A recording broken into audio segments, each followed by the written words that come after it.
ট্যাডিং, দিদিমণি এসে গেছে। আজকে দিদিমণির টপিক, দিদিমণি মানে আমি। আজকে দিদিমণির টপিক হচ্ছে যে ছেলেদের হয়ে একটা প্রতিবাদের মিছিল করতে,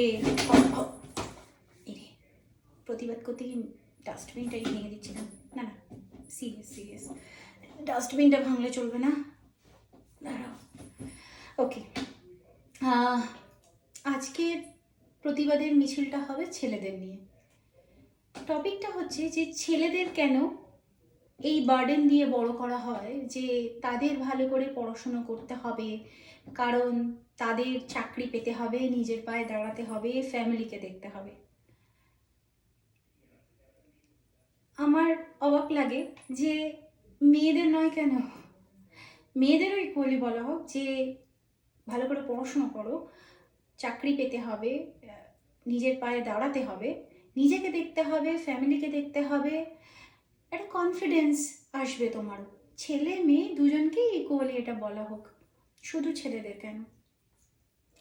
আই সামটাইমস ওয়ান্ডার যে ছেলেদের এটা বলে কি লাভ হচ্ছে, ওরা কি এই বার্ডেনটা নিয়ে নিজেদের 100% আউটপুটটা দেয়? দেখো, আমার চাইল্ডহুডটা একটু ডিফারেন্ট।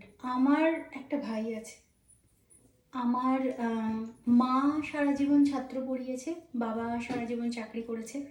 বাড়ির বড় সন্তান হিসেবে আমাকে এটা বলা হয়েছে যে পড়াশুনো করো, ভালো করে পড়াশুনো করে বড় হও, বড় হয়ে চাকরি করো, নিজের পায়ে দাঁড়াও, নিজেকে দেখো, পরিবারকে দেখো, যাদের ভালোবাসো তাদের খেয়াল রাখো, নিজের একটা স্বাধীনতাও তৈরি হয় তাতে।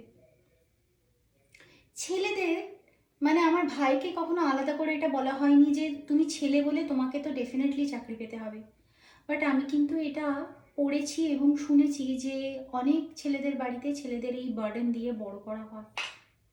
সো পৃথিবীর সমস্ত বা আমাদের কাছে আমার এই অনুরোধ যে ছেলেদের প্লিজ এই বার্ডেন দিয়ে বড় করবেন না, ওদের ফ্রি হ্যান্ড দিন, যাতে ওরা ভালো করে বড় হয়, সুস্থ মাথায় পড়াশুনো করতে পারে, বড় হয়ে উঠতে পারে। আই থিঙ্ক 100% আউটপুটটাও দেবে এবং দেখবেন যে একটা খুব ভালো সন্তান, ভালো মানুষ হয়ে উঠেছে। এবং এটা খুব দরকার আমাদের সমাজের জন্য, ছেলে মেয়ে দুজনকেই ভালো করে মানুষ হয়ে উঠতে হবে। ঠিক আছে, একটু ভেবে দেখবেন। বাই।